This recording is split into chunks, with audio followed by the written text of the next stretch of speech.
is it that this crisis and the reaction to it has been so different to other crises that we've seen in the past, or other civil rights issues like the suffragettes, the civil rights movement and so on? And I think it's got a lot to do with the fact that people don't understand the economic system.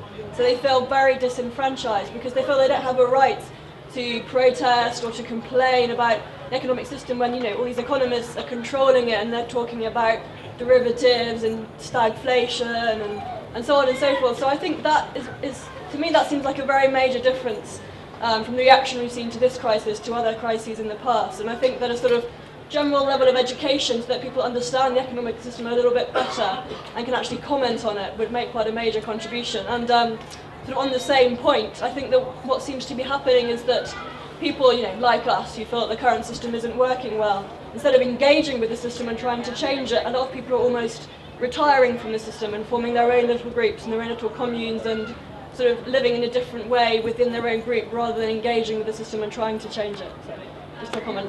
Well, I think there's a lot of sense in that. I really very much agree.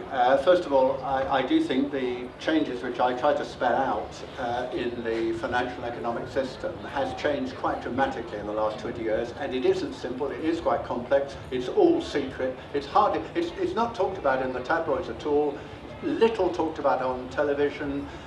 In some of the quality papers, the Times, Financial Times, Guardian, Independent, FT perhaps, or FT certainly, these things are talked about. But they have a minority readership, unfortunately. So I think you're absolutely right about that. Now, it used to be the case that the trade unions and the Labour Party were one of the mechanisms, one of the main mechanisms for intermediate transmission of this information. They would communicate with their people in a language that they understood, mobilize them behind targets and ways of trying to influence the system which might call it to account. But again, what has happened under Thatcher and Blair, even worse, is that the Labour Party has been dismembered. People are leaving the Labour Party. Many of the best people have left the Labour Party, and I understand why. They feel it has very little influence, that it's ignored by government, ignored by the leadership. The conference has been played down. NEC is the National Executive Committee of the party, which used to be very powerful in keeping close regulation, that's perhaps quite the word, but close relationship with the leader in a regulatory manner. All of that has now been subordinated. Blair talked about loyalty.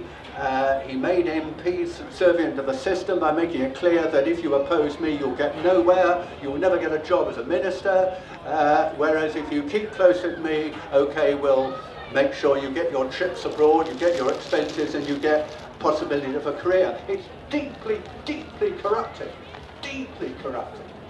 And I'm sorry to have to say these things, it is depressing, but it is only going to change when people understand more about this and across the country do decide to take action. And we have, I think, got to recreate community and political activity from the grassroots up. I mean, I think we've reached that point. My political party, when it meets in Oldham, is about 20 people. When I first joined, it was 100. And there are 70,000 people in my constituency, as in most constituencies. It has shriveled up to something very small. It's the same in the other parties. I mean, the political system has completely failed. But we need a political system. We need something which vibrates in terms of power between people and the major decisions taken nationally. And if it has broken down, by God, we've got to recreate it. It's very difficult. It'll take a long time. And a lot of people have got to commit time and effort to do it. But I can't think of any other way. The principal thing is the money is still there. They're not letting people get the money they need to do the things that they want. And when they do let them have money, then they're impossible terms and conditions where you've got 6 months to get a business up and running properly. Otherwise, you're going to be repossessed. You've got, most mortgage companies will give you very little time to sort out, they're evicting people, they're closing down businesses, it's environmentally unfriendly. I mean, what happened, I had 3 very nice shops that should still be trading, and what happened was very environmentally unfriendly, really. All the building work and the equipment that got bought and stuff, it just gets trashed and lost. I mean, it's over and over again, and this whole thing with the housing thing, I mean, it comes back to money, right? They're not letting people have the money, they're making it impossible for them to make it work for them. And this housing thing, you know, they cut credit on people. When people are actually borrowing 125% of their house, they're going to be upgrading the value of it by spending that money on building that anyway. It didn't make any sense. This whole thing started, you know, with people borrowing the money they needed, because you can't get public housing because there isn't any, and I think, if anything, you understate the problem. The premise which underpin your argument, it seemed to me, was that somehow the system is not doing what it should, it's not helping us, we're not getting what we need. What I was trying to make clear is that, sadly, and this is a really brutal thing to say, we have a system which is not designed to help people like us. It is designed to make the people who dominate it and control it ever richer. And they will let us get away with no more than is sufficient to prevent us rioting. What really concerns me in recent years is the low-paid workers, the cleaners, the care workers, all virtually employed by agencies, no job security. None of them can join a union because they'll be fired. The nurses in the care system, in the nursing care home system, are virtually all foreign workers, tied, bonded to their employers for their visas. None would join a union, they'd be out within a day. How can these workers fight back? People like me can, I have a voice. But the low-paid workers in London cannot.